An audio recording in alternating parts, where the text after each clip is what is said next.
This weekend is UFC 306 Riyadh season, Noche UFC O'Malley versus Dvalishvili. What an absolute fucking mouthful. But I'm going to go and give my prediction and breakdown for every fight on the card, picking who I think is going to win and how. Starting with Raul Rosas Jr. versus Aoriqileng. I'm going to go with Raul Rosas Jr. Because he's fighting Aoriqileng. Aoriqileng, he's a pretty tough cookie. He's got some pretty good leg kicks. He's pretty well-rounded, but he's definitely going to want to try to keep this on the feet. I don't think you really want to mess with the grappling of Raul Rosas Jr. If you're Aoriqileng, I think you want to keep this standing and test your luck on the feet. But other than some really quick and powerful calf kicks, Aoriqileng doesn't really have anything else for Raul Rosas on the feet, I believe. Honestly, I think this is going to be an easy win for Raul Rosas Jr. I think this is an easier fight than Ricky Tercios. I truly believe that. And I'm actually going to say Raul Rosas Jr. KOs Aoriqileng on the feet. I'm going to say he times one of Aoriqileng's calf kicks. He times him throwing a calf kick and catches him with a straight right hand down the pipe, drops him, and finishes him off with a ground and pound. I'm going to go Raul Rosas Jr. by round 1 TKO in that one. Moving up, Edgar Chairez is not fighting Kevin Borjas. He's fighting Josh Van on short notice. And it's scary for Josh Van because he's stepping in on short notice. He just got KO'd in his last fight against Charles Johnson. But this is a step down. Edgar Chairez is not as good as Charles Johnson, in my opinion. I think this is a winnable fight for Josh Van, and I'm going to pick Josh Van. I think he gets it done. I think his volume, his pressure, his pace is going to be too much for Edgar Chairez, who is dangerous. He can be a dangerous fighter, but I don't know. Josh Van is just too talented, in my opinion. Like, it's really hard to pick against Josh Van because I know how good he is. He's so good. I've been watching him for a very long time. This guy is very good. I can't pick against him. He's an underdog against Edgar Chairez. 85% of Tapology is picking Edgar Chairez. 85% of Tapology is picking Josh Van. But he is a plus 135 underdog. So, I mean, yeah, I'm going to go with Josh Van. I think if this fight's on the feet, then Josh Van's going to have the advantage all day long. Edgar Chairez choked out Daniel Lacerda. Congrats. I don't really care, honestly. And other than that, he's fought no one good. He lost to Tatsuro Taira. But then it's he's fighting Cans. And he lost to Clayton Carpenter on the Contender Series. So everyone good he's fought, he's lost to. He's fighting Cans. This guy's 10-7-1.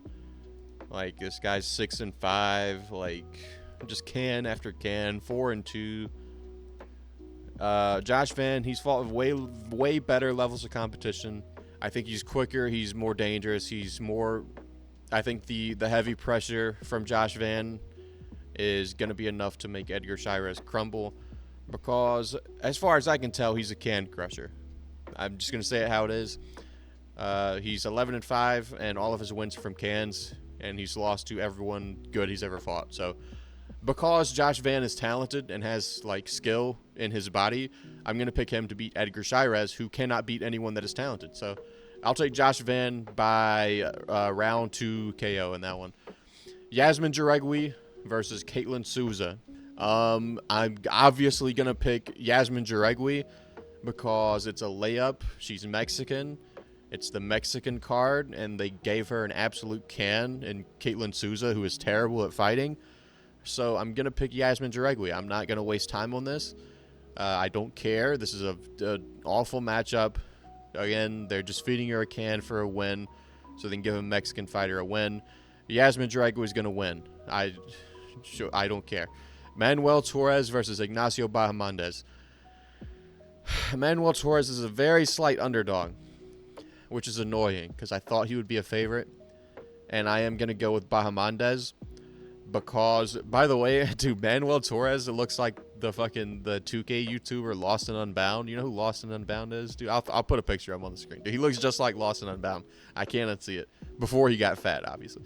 But I'm gonna go Ignacio Bahamondes because Manuel Torres, although he's a good grappler, I think Ignacio Bahamondes has really good takedown defense. He's got like 80 or 90, I want to say, percent takedown defense. 85%. So right in the middle. He's got really good takedown defense. And if he can keep this fight on the feet, I think he's just... It's hard to pick against Bahamondes in a pure striking fight. You know, like... There's not many people I'm going to pick over Bahamondes in a stand-up fight, which I think this is going to be. Bahamondes is long. He's rangy, 6'3". He's got a slight reach advantage over Manuel Torres. I think he's going to use his teeps to the body, keep Manuel Torres at range, and just kind of pick him apart for 3 rounds. So I'm going to go with Ignacio Bahamondes over Manuel Torres by decision in that one. Irene Aldana versus Norma Dumont. Irene Aldana, she's got the classic WMMA record. She's fucking 15-7. Raquel Pennington is like 14-8 or some shit, and she's a champion. So Irene Aldana has the classic women's MMA record, but she's an underdog, apparently. She's a slight underdog. I was going to lean towards Irene Aldana, even though it's scary, because she can just literally go out there and decide, I'm not going to throw anything, and just lose the fight based on not having enough volume. But I think she's a good enough striker to beat Norma Dumont. Like, Norma Dumont, she doesn't really have anything to offer on the feet. I don't think that's insane to say. I think Irene Aldana is the much better striker. And if she just opens up and actually throws volume, then she should win this fight. But it's like, is she just going to fucking stand there and not do anything like she did against Amanda Nunes for 25 minutes? So you're kind of just flipping a fucking coin. Is Irene Aldana just going to stand there and do nothing? Or is she actually going to like throw something and win the fight? I'm going to take Irene Aldana by decision. I'm going to trust in her striking. And she's a slight underdog. I like that with those odds. Like, I'll take my chances with those odds. Like, if I was betting on this, which I'm not, I would never bet on a women's MMA fight, just saying. But if you are betting on this, Irene Aldana is probably someone I would look at. I would never put a significant amount of money on this because it's women's MMA, but she is an underdog, and I think she's a far better striker if she can just actually open up. So I'm going to take Irene Aldana by decision at underdog odds, apparently. Yeah, I'll take Irene Aldana. Ronaldo Rodriguez versus Ode Osbourne. No odds. I'm assuming Ronaldo Rodriguez is probably a pretty big favorite. I'm going to look on Tapology right now. No, he is a favorite, but he's not a big favorite. He's a minus 165 to Ode Osbourne plus 140. I was really hoping it would be more than that because I'm going to pick Ode Osbourne. Ode Osbourne, dude, I know Ode Osbourne's 12-7. He's got a WMMA record. But again, man, Ronaldo Rodriguez is another can crusher. Like, he beat Dennis Bondar. And if I'm being completely honest, Dennis Bondar is a guy that used to impress me. Like, when he first got signed by the UFC, I was like, oh, this guy's going to be a problem. Dennis Bondar, watch out. Turns out, Dennis Bondar kind of sucks at fighting. He's 0-3 in the UFC. So that doesn't move me at all. Congrats, you beat a guy who has no wins in the UFC. And then again, before that, we're talking about absolute fucking NPC bots. Angel Rodriguez is 14-15 as a professional. Jamie Londano is 5-3 as a professional. Victor Moreno is 6-3. Cesar Vasquez is 6-4. Paul Marquez Moreno is 7-12. Like, he's fighting bums. Jerome Rivera is 10-6, and he beat Ronaldo Rodriguez. Like, that's another guy that went 0-4 in the UFC, and Ronaldo Rodriguez lost to this guy. Like, he beat this guy who's 3-2. Dagoberto Ferreira is 3-2. Like, I'm not seeing a single impressive win on here. Like, he lost to Jerome Rivera, who is an absolute scrub. None of his wins are good. He fights cans. Osbourne, although he's 12-7, he's a guy that actually fights people that are good. You know, that's what happens when you fight Jafel Filio, and that's what happens when you fight Asu Almabayev. That's what happens when you fight Tyson Nam. These guys are all infinitely better than anyone Ronaldo Rodriguez has ever stepped in the cage with. Osbourne, I know he is easily submittable, and Ronaldo Rodriguez is a good grappler. But you know what? I'm going to trust in the experience of Osbourne fighting much, much higher levels of competition. He's been in there with way better fighters. I've just got a feeling that Osbourne's going to beat this guy. Like, I think this guy's a fraud. He's got no impressive wins. Meanwhile, Osbourne, he beat Charles Johnson at least. He beat CJ Vergara. Like, his losses, he lost Manel Cap, Tyson Nam, Asu Almabayev, Jafel Filio, Brian Kelleher. Like, these are losses that it's like, whatever, dude. Yeah, like, these guys are at the top of the sport, you know? Like, Brian Kelleher's the worst name here, or Tyson Nam's the worst name here. But, like, he's not Jerome Rivera, dude. Like, it's not a loss to Jerome Rivera. It's a loss to Asu Almabayev. So I'm going to go Osbourne. I think he's going to show Ronaldo Rodriguez levels to the sport. I don't think Ronaldo Rodriguez is there quite yet. Maybe he gets there eventually. Maybe he can improve. But I just got a feeling that Osbourne's gonna make you pump the brakes on the 17-2 Ronaldo Rodriguez. Just got a feeling. Daniel Zellhuber versus Esteban Ribovics. This one's pretty easy to me. I'm going to go with Daniel Zellhuber. Esteban Ribovics, he beat Terrence McKinney. I don't care. Like, Terrence McKinney's very chinny. Terrence McKinney, we all know this. Like, I love Terrence McKinney. He's a fun fighter to watch. Don't get me wrong. But, like, a KO win over Terrence McKinney, I don't hold any value to that. He's very chinny. He always goes out there looking for a war. Like, it's pretty easy to KO that guy, right? Daniel Zellhuber. If this is a striking match, which I'd be inclined to believe that it is, if anyone's going to shoot, it's going to be Ribovics. And in a pure striking match, I can't pick against Daniel Zellhuber. I think he's better on the feet. I think he's quicker. I think he's more technical. He's got a big reach advantage, an 8-inch reach advantage over Esteban Ribovics. Esteban Ribovics is powerful, but Daniel Zellhuber he's just a better striker in my opinion. I think he's too good to get hit clean by Esteban Ribovics, and he's Mexican, so he has a good chin probably. So I'm going to go Daniel Zellhuber by decision over Esteban Ribovics. I think he's just going to outpoint him on the feet, clearly win all 3 rounds, and get an easy win over Esteban Ribovics. Feature fight, Brian Ortega versus Diego Lopes. This fight was booked for like UFC 303, I think, when Dan Ige stepped in on short notice. Now it's rebooked for UFC 306. My opinion hasn't changed. I'm still going to go with Diego Lopes.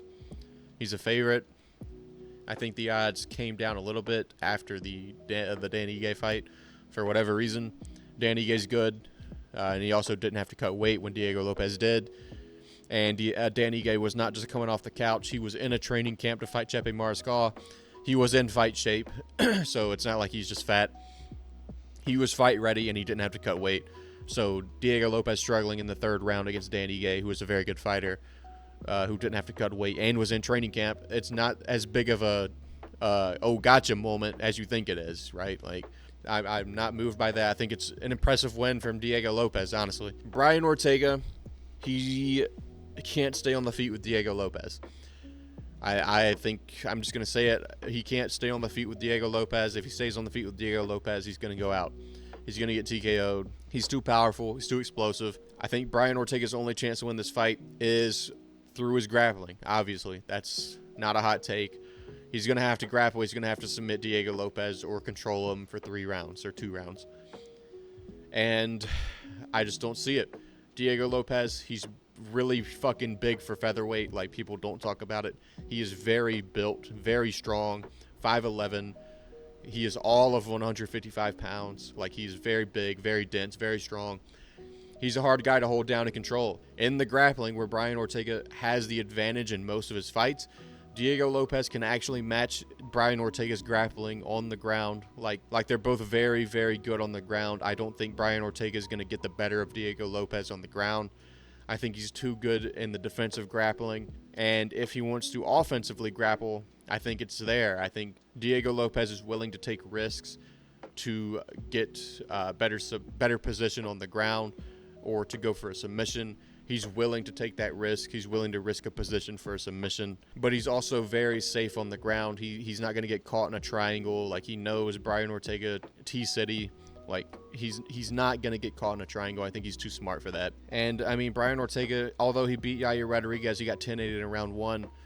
You look at him, he's a guy that just looks like he's declining physically. Like, look at his body. There's not a muscle insertion on his body. Low T-City, as Colby said. Not a lot of testosterone left in that body, clearly. Meanwhile, Diego Lopes is in his prime. He's jacked, shredded. He's going to have a physicality advantage over Brian Ortega. He's way better on the feet, and he's just as good on the ground. So I honestly don't see a way Brian Ortega wins this fight, if I'm being completely honest. I'm going to go Diego Lopes. I'm going to say he gets a round 1 TKO over Brian Ortega. Maybe drops him, finishes him off with hammer fist, something like that. I just think Diego Lopes is too strong. He's too good for him. So I'm going to go Diego Lopes round 1 KO. Co-main event, Alexa Grasso versus Valentina Shevchenko. This is the trilogy we've all been waiting for, clearly. I've been counting down the days until Alexa Grasso versus Valentina Shevchenko 3 took place. It's finally here. Yay, I can't wait. I'm obviously going to go with Alexa Grasso. I think you have to go with Alexa Grasso. I was surprised these odds are so close. Alexa Grasso is just better on the feet. She's a better striker than Valentina Shevchenko.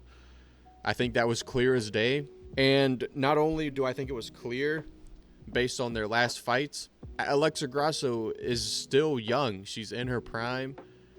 If anyone's going to be better from their last fight going into this fight, it's Alexa Grasso. She's going to be the one making improvements to her game. She's going to be the best she's ever looked. Meanwhile, Valentina Shevchenko is like 36 at this point. She's already in her peak. She's already past her prime. If anything, she's going to look worse than she did in the rematch. She's going to be declining physically. She's leaving her prime. We're going to see a worse version of Valentina Shevchenko, who is only getting older. And we're going to see a better version of Alexa Grasso, who is only getting better at like 31 years of age, I want to say. Like, she's still young. She's still in her prime. She's making improvements to her game. I think this is only going to be a harder fight for Shevchenko, and I think that's why she's an underdog, although very slightly. Yeah, I'm going to go Alexa Grasso. I think she's going to get it done over Valentina Shevchenko. I wouldn't be surprised if she finishes her, but I'm going to go decision 49-46 for Alexa Grasso. Main event time, Sean O'Malley versus Merab Dvalishvili. You know, it's funny, the narrative switch on Sean O'Malley. It's very funny watching it because I've always been on Sean O'Malley's side. Like, I've always said this guy's one of the best strikers in the sport. And, you know, saying that after the Hawley and Paiva fight, oh, you're dumb, you don't know what you're talking about, you're a casual Sean O'Malley fan, Glazer casual, blah, blah, blah. Then even after the Merab versus Jan, if you told people, yeah, I think Sean O'Malley knocks out Merab after he 50-45'd Jan, people were calling you, dude, yeah, you're a casual, you don't know what you're talking about, Sean's gonna get ragdolled, he's gonna get mauled, blah, blah, blah. Now the narrative has switched up entirely, and people are finally starting to realize that, you know, maybe Sean O'Malley, the guy who was 18-1 and his one loss was a fluke loss to Chito Vera, maybe the guy who's 18-1 is actually pretty good at fighting. I don't know. Who would have saw that coming, right? This guy has one loss, and it's an absolute fluke that he redeemed dominantly in his last fight. This guy's never been beaten clearly. You can say what you want about the Yan fight. I thought he won the fight. Either way, it was close. And striking-wise, Sean O'Malley's the best striker at 135 pounds, and it's not close. People used to tell me Corey Sandhagen's a better striker than Sean O'Malley. No, he's not. He never was. And the Umar fight hopefully opened a lot of people's eyes. And now they realize, wait, Sean O'Malley is actually way better of a striker than Corey Sandhagen. Just because Corey Sandhagen throws a bunch of flying knees and looks like a goober, people think he's better striker than Sean O'Malley. Never was true. Corey Sandhagen has no power in his shots. Sean O'Malley's much more precise, much more accurate, much more powerful than Corey Sandhagen. But yeah, people are finally starting to wake up to the idea of Sean O'Malley KOing Merab Dvalishvili. And my opinion has never changed on this fight ever since the day it was booked. Sean O'Malley's going to knock out Merab. I still believe it. I think Merab is very open to be hit. We've seen it against Cejudo. We've seen it against Moraes. The left hook, every time, his hands are too low. He comes in, and it's there. And Sean O'Malley is a shot finder. He knows how to find the shot. Tim Welch is a great coach. They found the shot they wanted on Aljamain Sterling. They're going to find the shot on Merab. Like, Sean O'Malley has really good takedown defense. And Merab is a guy that, although he's relentless with his takedowns, he can never hold someone down. And he never provides any sort of threat to a finish. He's not going to KO you. He's not going to submit you. He's not even going to really control you. He can get you down, but you can get right back up. And the way I see it, Sean O'Malley has half an hour in the cage to find his one perfect shot on Merab Dvalishvili, who is very open to be hit. So I think if you're in there for half an hour with a guy as dangerous, as accurate, as technical, and as powerful as Sean O'Malley is, it's hard to pick you to survive for 25 minutes when you don't have the ability to control someone on the ground. It would be one thing if he was a super wet blanket that no one could ever get out from under. You know, once Merab gets you down, you're not getting back up, you know. That would be one thing. I would go with Merab. Merab can't do that. He's not going to do that. Sean O'Malley is going to be on his feet a majority of this fight. I think there's almost no way Merab holds O'Malley against the cage for the entire fight. I just don't see it happening. Normally, in a fight where it's a striker versus grappler, I'm leaning with the grappler, the wrestler, because it's much easier to wrestle someone for 25 minutes and like win on control time and pitter-pat ground and pound shots than it is for the striker to find a KO shot. Like, that's rarer. It's harder to put someone's lights out than it is to just control them for 25 minutes. But in this case, Sean O'Malley, he's too good at finding his shot. He's too accurate. He's too powerful. His footwork is too good. He sets everything up too well. And 25 minutes is too long for a guy like Merab who doesn't have the best striking defense. It's too long for him to last. It's too long for him to last. So I'm going to go Sean O'Malley by round 1 KO. I think he gets it done in 1. I think he's going to make it look really easy. I'm not going to lie. I think he's going to dominate this fight. Maybe this backfires. Maybe Merab somehow KOs Sean O'Malley, gets his first finish in God knows how long. Or, you know, maybe he does control Sean O'Malley and 50-45s him like he did Petr Yan. Maybe that happens. But I think Sean O'Malley, he's more powerful than Yan. He's a better pure striker than Yan. You could say what you want about the Yan-O'Malley fight. If you think Yan won, it's because he was grappling. He won the fight because he grappled, if you believe he won. He was the one shooting for takedowns on O'Malley for a reason. O'Malley's a better striker. He's more powerful. He's going to KO Merab. So I'm going to go Sean O'Malley round 1 KO. And I think this sets up the Umar fight probably. And I don't know, man. I might pick him against Umar too. I mean, this guy's 18-1. I don't see anyone talking about Sean O'Malley being 18-1 with his one loss being a fluke. No one talks about how good Sean O'Malley's record is. I mean, 18-1 is crazy. But yeah, Sean O'Malley, round 1 KO. That's going to be my pick. I'm going to say he flatlines Merab. I'm going to say he puts him out bad in round 1. And I wouldn't be surprised if these odds are a pick 'em on fight night. Right now, O'Malley's a plus 105. I'd be willing to bet my life that when the fight is underway and the tail of the tape pops up, it's going to be a minus 150, minus 115. It's going to be a pick 'em. I can just see it now. Money's going to come in on O'Malley late. But yeah, those are my picks for UFC 306 Riyadh Season Noche UFC. O'Malley versus Dvalishvili. Absolute mouthful.